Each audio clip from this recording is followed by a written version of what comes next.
Joining us now for World Brief and the review of some of the headlines of today's newspapers from around the world is Adefemi Akinsanya. Good morning, Adefemi. Good morning, Dr. Reuben. Good morning, Ayo. Good morning, Rufai. I know what you guys were doing at 2 a.m. this morning. I know we were all doing the same thing, right?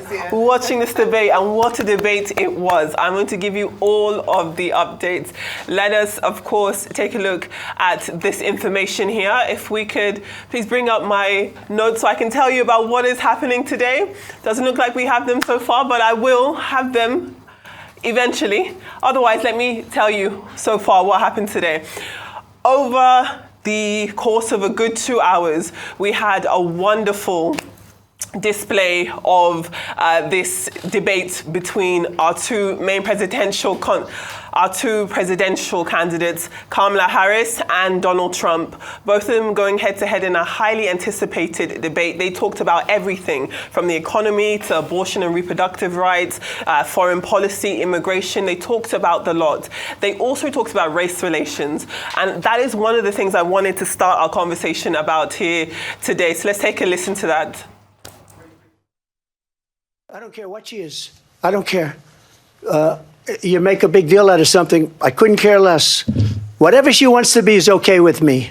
But those were your words, so I'm asking. I don't know. I mean, all I can say is I read where she was not black, that she put out, and I'll say that. And then I read that she was black, and that's okay. Either one was okay with me. That's up to her. That's up to her. Vice President Harris, your thoughts on this? I think honestly, I think it's a tragedy that we have someone who wants to be president who has consistently, over the course of his career, attempted to use race to divide the American people.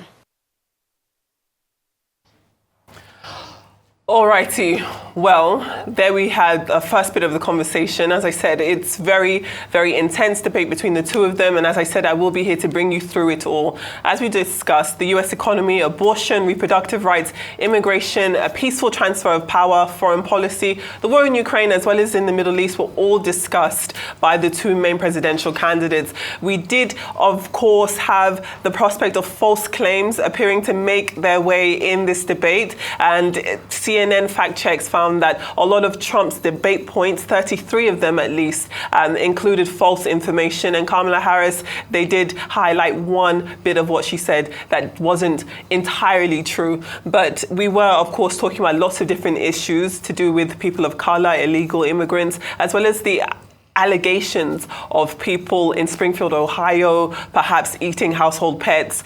Looking at race specifically, as we just heard there, Trump did seem to walk back his previous comments when asked why he was so focused on his opponent's race. And as we just heard there, he said that he didn't really care about what race she is. And Kamala Harris, who, as I've said, had a very, very strong outing yesterday, was able to really hit him where it hurts and really focus on different issues that perhaps he had used his charisma and his personality to win points against her own predecessor previously. He wasn't really able to do that this time. And it does appear to have been a very strong outing, as I said, for Kamala Harris. She's been able to do what no other opponent has really had to do or been able to do, which is taking Donald Trump to task on what he has struggled to do as president and a candidate. And she also talked about how other leaders have seen Donald Trump during the course of her vice presidency. Harris said that it's well known that Trump loves dictators and that they love him in return because he is easy to manipulate with favors and compliments. Let's take a listen to what else she had to say.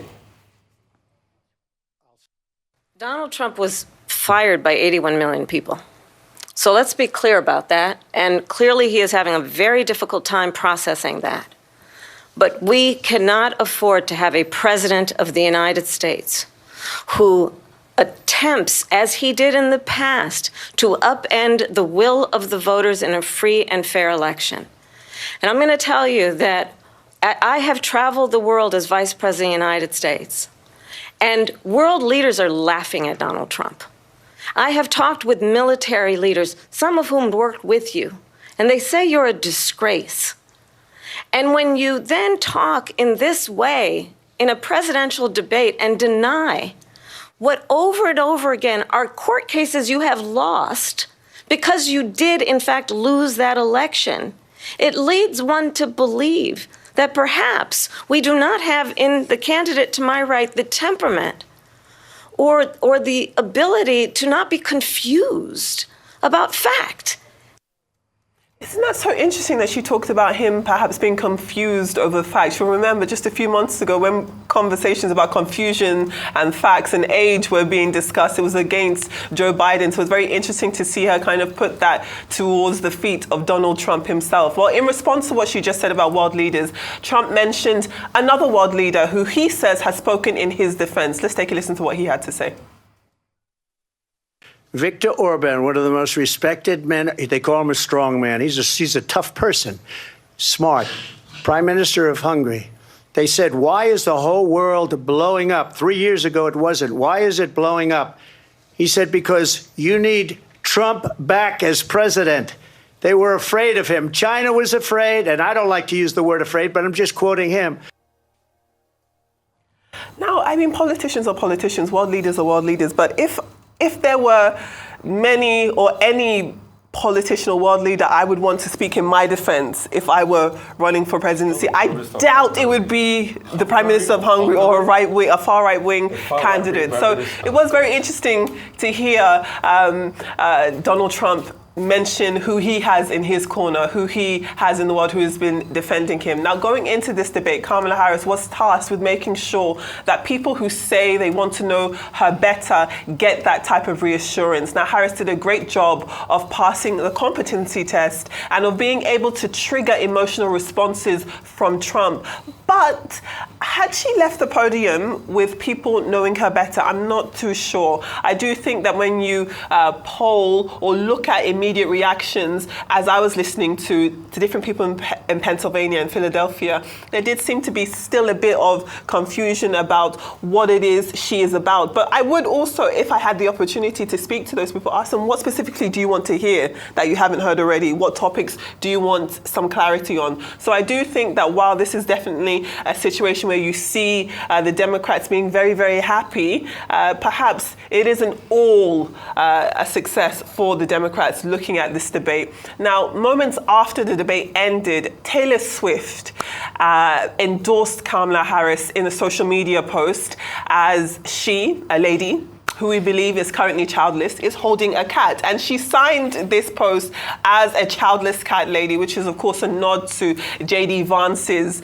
comments about women and Kamala Harris being childless cat ladies. And it just shows that Taylor Swift, who Donald Trump had feigned an endorsement from a few weeks ago, has now clearly come out and shown her support for Kamala Harris, holding a cat. Again, putting together a lot of unity as women behind Kamala Harris's campaign. So it is a huge surge for the Democrats coming out of this debate. And then finally, before I let my dear colleagues come in, the Harris-Walz campaign has challenged Trump and J.D. Vance to another debate, probably after the two vice presidential candidates take their swipe at each other. I mean, what do you think, my friends? What were your thoughts on this? Do you think that Kamala Harris did what she needed to do? Do you think that Donald Trump put up a formidable fight? I will say that yesterday you were both talking about how Kamala Harris had to be presidential and make sure that she leads. And when she came out onto the podium, she came over, she introduced herself, she shook Donald Trump's hand. I do think that it was a strong outing for her. What are your thoughts? So for me, two of them were shambolic. The both of them? Yes, and I'll tell you why. But Kamala did a whole lot better than Trump. She clearly won the debate hands down. I've been seeing a lot of polls around. I will not listen to a Newsmax poll. But what CNN said, which was an aggregation of both political parties, 67 to 30-something. 63-37. Kamala won the debate. But for me, she was shambolic. And my fears about Kamala was confirmed yesterday night. The lady's not good on her policies. The first question that she was asked, was the economy better 4 years ago? No, now that it was 4 years ago. Right. There were many things, if Kamala had prepared properly, I thought she would have talked about. Inflation reduction, the Inflation Reduction Act, the fact that there's a cap on insulin prices, the fact that there's a cap on medicaments, and a couple of other things that happened with inflation after the mess Trump had created. I didn't hear that. She just went straight to her plan and said, you know what, we're going to give first-time homeowners $25,000 to be able to start off their lives. No. So she needs to go back to work on her policies. On the whole, she had a very strong point when it comes to immigration, which we thought Trump was going to. If Kamala, in my estimation, was shambolic, Trump was super duper shambolic, was terrible. He had no clear plans on anything. He talked as if he didn't have a manifesto. Even immigration, he couldn't articulate what he was going to do. He was saying, go there, call the president to go and sign a bill to be able to lock up the border. They don't do that. It has to pass through Congress. Right. On abortion, he didn't even know the issues. He was spewing out a lot of lies. He got to a point, he was saying on abortion that, some people, bring out babies at the last trimester, which was seen not to be true. And ABC did a lot of good work at tackling them. Yes. But in fairness to Trump, he did also say that he was in support of abortion now being a state issue where people are going to be discussing this and voting at the state level. He couldn't take a decisive decision. When you remember when ABC asked him that, are you going to vote against an abortion ban nationally, he evaded that question. He pushed it to state level because he didn't want to take accountability. Sure. So that's it. But on the whole... Well, he said he didn't think he would come back into on Congress. On the whole, I didn't hear a lot of explanation, from Kamala. I didn't even hear a lot of modeling as regards what, her plans were going to do to the deficit. Because when she was saying Trump's tax plan was going to balloon the deficit, her tax plan too was going to add to the deficit. It was going to add about $4 trillion to the deficit. Right. But it's just that Trump's tax plan, based on the Wharton School model, is going to add about 6 to 8 trillion to the deficit. Indeed. So I did hear a lot of policies, and that's why a lot of the undecided voters are still undecided after them. So probably she needs more. She needs to do more work on her policy, and I keep saying this about her. Well, she's hoping for another round of debates to be able to maybe talk through her policies in detail. But let me start with the general overview of the debate. So when it started, it was clear that Kamala started on a shaky note. She wasn't as strong. She became stronger as the debate continued, especially after the break. And then people were able to see her come out very strongly. In terms of her economic policies, yes, the CNN poll says overall she was better at 67% to 63% to Trump's 37%. Right. But on economic issues, American voters still believe that Trump, according to the poll, would manage the economy better. However, I think she also had the opportunity for us to hear a bit more her specific plans, in specific areas. Number one is the $6,000 child tax credit. I think currently stands at $2,000, and she was speaking about the most vulnerable young parents and once they have children. Also, the $50,000 tax deduction for small businesses, and this is in comparison to her saying that Trump focused more on his friends, on the rich, and she was more focused on the middle class and helping small businesses to emerge. Absolutely. Also, the talk on housing, I think that was also big. So there were a few areas where she was a bit more specific than in previous engagements, where she broke down some of her policies or areas that she would want to, really look into. She leaned heavily on the fact that she's from a middle-class background, her mom was middle-class, and just the opportunities or what she had faced growing up middle-class had enabled her to want to focus on. And then also, of course, talk about the fact that Trump was a benefit baby, not benefit, was a trust fund baby. Trust fund baby, yes. Which and that even with that, yes, and even with that, he wasn't able to manage the family property. I think his cousin or someone had come out to say that even at that, he was bankrupt. His dad gave him a certain amount of money. So also brought some personal side to things and some more, broader sense to things. And then with regards to abortion, I think the fact that Trump had lied about the number of years after 9 months, and then the hosts, the moderators, came in to correct him to say that there's no state in the United. I thought that was an epic part of the debate. State in America where you can kill a child after it's born. And I thought that was quite clear. But there were criticisms around the unfairness and bias of the moderators. That's the duo of Lindsay Davis and David Morris saying that they fact-checked Trump a number of times, but they didn't do the same to Kamala. And in some instances, she said some things that were not totally accurate. Like what? She talked about. So with regards to, I'm trying to remember now. With regards to some of his economic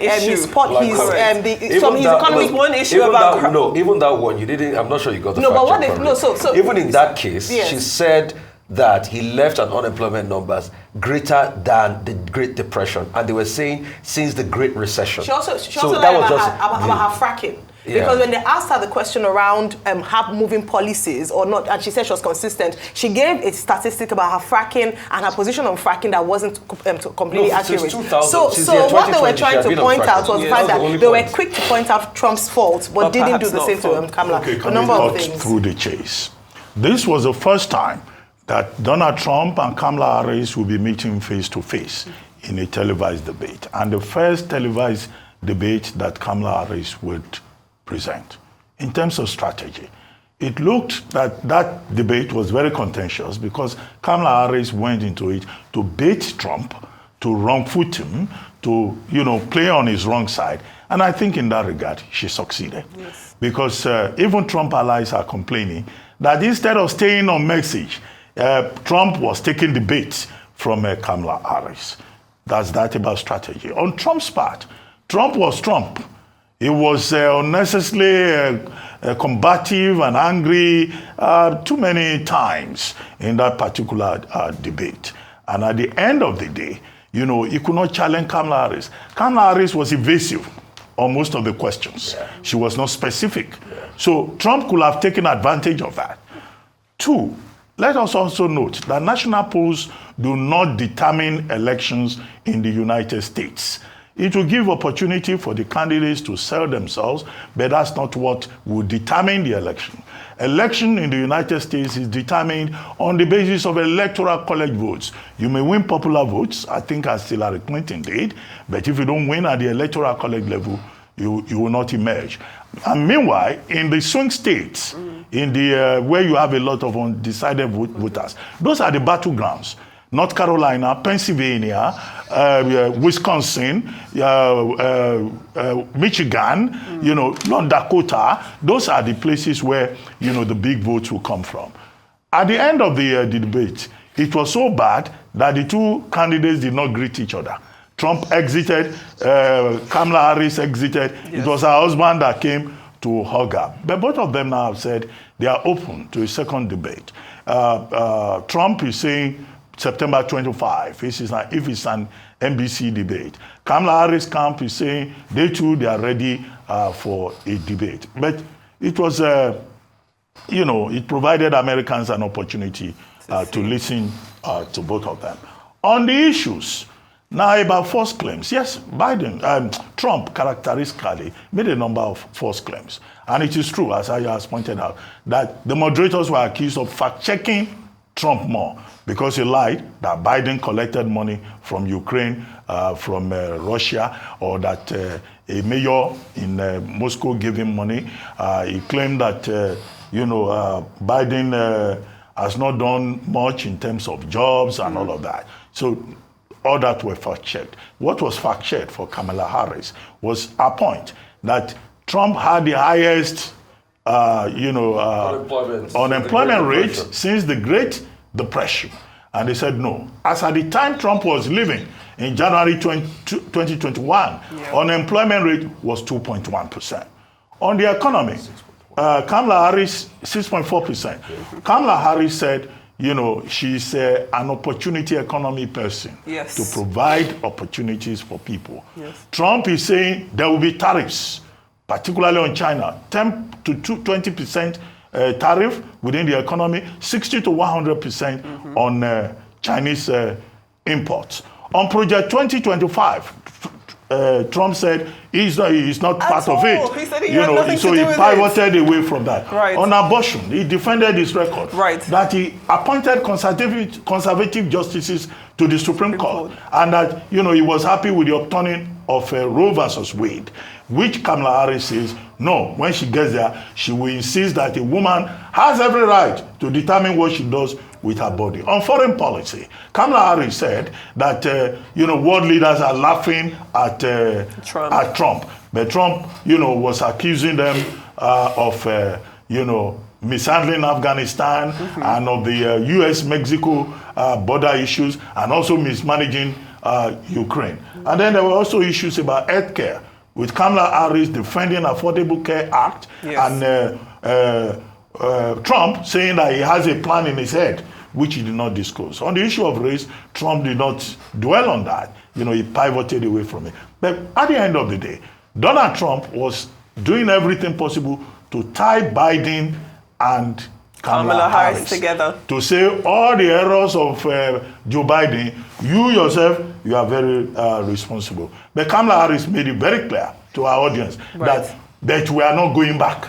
Even if that is the issue, we are not going back to the past, we are moving forward. I think she was able to make a good pitch with women voters, grassroots women voters. Within 1 hour of that debate, had contributed money. And then the icing on the cake was Taylor Swift supporting her. You recall that there's a group called Swifties, including Carol King and Elizabeth Warren, Senator Warren, who had been supporting Kamala Harris. Indeed. I think Taylor Swift coming out herself, to support her was, it could be described as some sort of victory. The Swifties Democrats have been able to raise over $140,000 for Kamala Harris and also 250 million followers on social media. Indeed. But what we see is that the presidential struggle is down to the last mile. Definitely. But it's Americans that will decide. It's At not the end on of this the day. table that the decision will be made. And we'll be following them all the way to Election Day and beyond. Let's move on now to some news headlines across the globe. We begin in Nigeria, This Day newspaper. And This Day newspaper leads with Nigeria's federal government raising more than $900 million from its first ever domestic FGN US dollar bond issuance. Nigeria's finance minister, Wale Edun, says the bond issuance saw a more than 180% subscription, indicating substantial interest from investors in and outside of Nigeria. The minister says proceeds from the bond will be directed towards critical sectors of the economy as approved by President Tinubu. The New Telegraph is reporting on the flooding in Borno State, as are many newspapers this morning. Its article says inmates have fled Maiduguri prison as its walls collapse. The Shehus Palace, the University of Maiduguri, the teaching hospital there, and the Sanda Kiarimi Park Zoo were some of the public infrastructure submerged by the flood. Speaking of that zoo, 80% of the animals in that zoo have been killed by the floodwaters, while others have escaped into the city capital. The Daily Trust also carries the flooding in Borno following the dam collapse on its front page, and it says 200,000 people have been displaced, as well as children are missing in the Borno capital, where 70% of Maiduguri is submerged under floodwaters.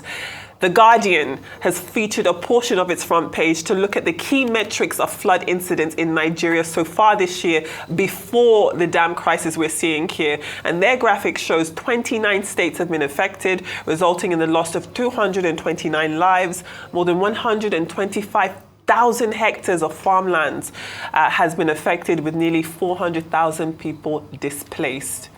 The Punch now, in addition to also reporting on this Borno dam collapse, The Punch is also looking at the back and forth surrounding pay increases for youth corpers. The management of the National Youth Service Corps has said that the increase of Corps members' allowances following the approval of a new minimum wage of 70,000 naira for workers will be determined by the federal government. Currently, I believe their income is around 50,000, so it's some back and forth about whether or not they will get this increase or whether or not it affects them or not.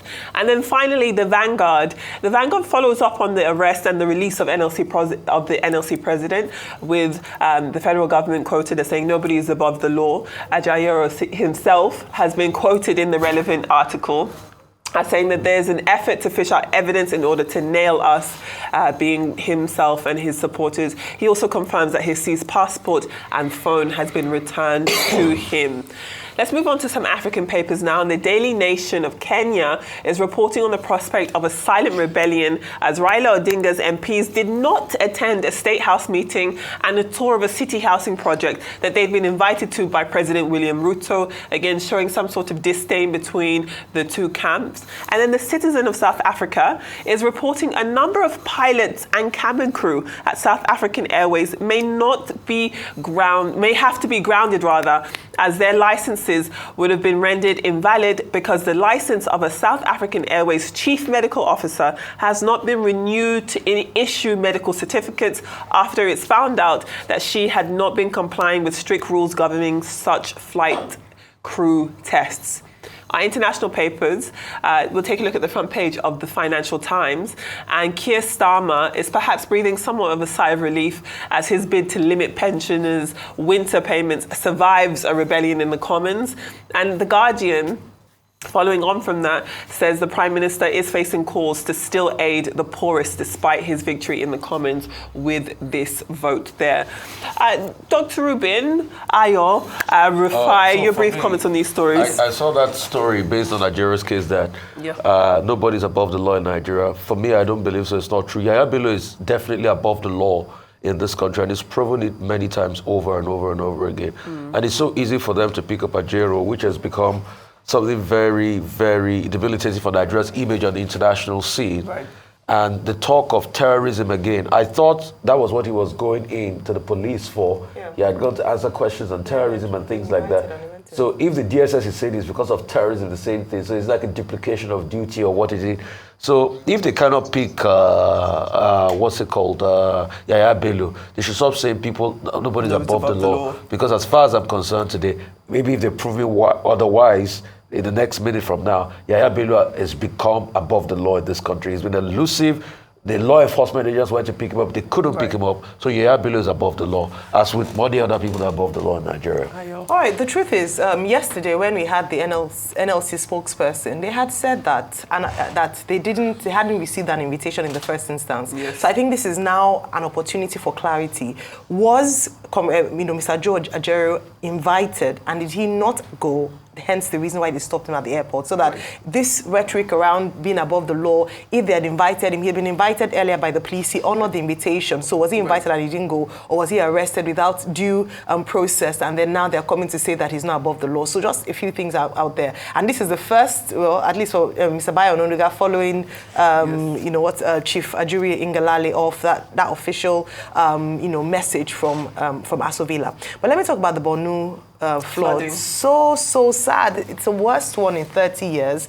And the fact that, yet again, it doesn't seem like we're quite prepared for disasters like this. When we're trying to get people out of IDP camps, now we have to reopen some of those ones and have people go there. I don't know, when we heard the story, the thought was, what's going on with Borno State? They're just trying to recover from terrorism attacks, them being, just coming back, economic activity returning, and now they have to face and grapple with this. And the after effect of this, the number of lives that have been lost, displaced people, the restructuring of businesses and resettlement of homes, just thinking that we need serious intervention. Even the Borno State Emergency Service said they went to give aid and they were trapped there because of the flood. So we need to start to think about environmental management. The president, who is still away, said that he sends his condolences to the government and also asked that interventions and emergency agencies proceed there. But Borno State should also be a lesson for us. We cannot continue to just manage emergencies, but preempt these kinds of, environmental emergencies and ensure that we put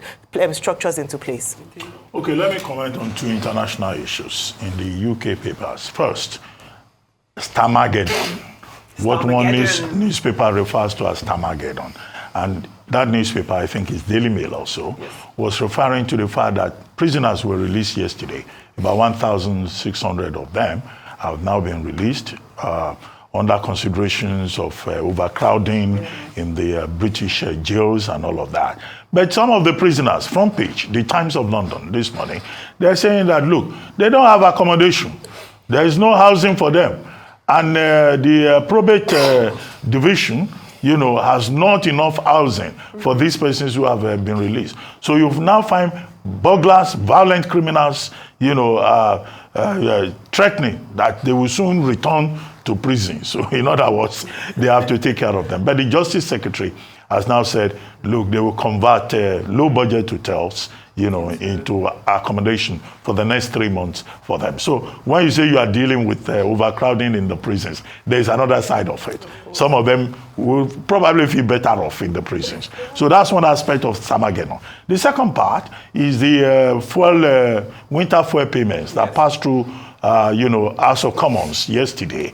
Now, about 53 Labour MPs had opposed it, but at the end of the day, Labour's overwhelming majority in the House of Commons helped, and they were able to pass it through with 120 votes. Yes. But Daily Express newspaper has started a campaign that who voted for this man called Keir Starmer who is punishing everybody because of the prospect of additional taxation in the occasional budget, in the October budget that we expect. And the expectation is that both Rachel Reeves and the Chancellor and the Prime Minister would impose more taxation on the people.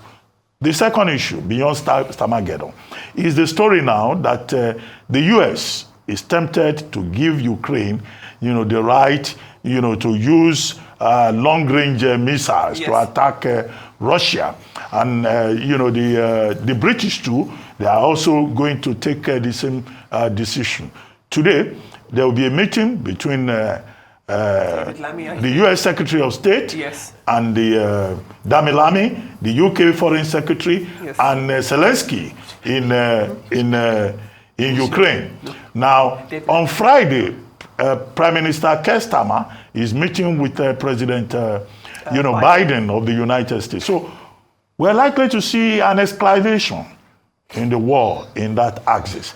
And the trigger for this was Iran giving Russia about 300 ballistic missiles, which they suspect that Russia may use to go inside Ukraine. And if that happens, the fear also is that Russia may use chemical weapons in this war. So we are fighting a war in the Middle East, another war in Ukraine, is there. So even as we talk about the presidential debate in America, the world is on the brink of disaster. Indeed. You remember that Donald Trump also said that even as president-elect, if he were to win, he would end the war in Ukraine in a matter of days. So let's see. All right, let's see if that would happen. You almost want him to have that chance so that we'll see if any of these things he said will come to pass. Thank you so much, Adefemi.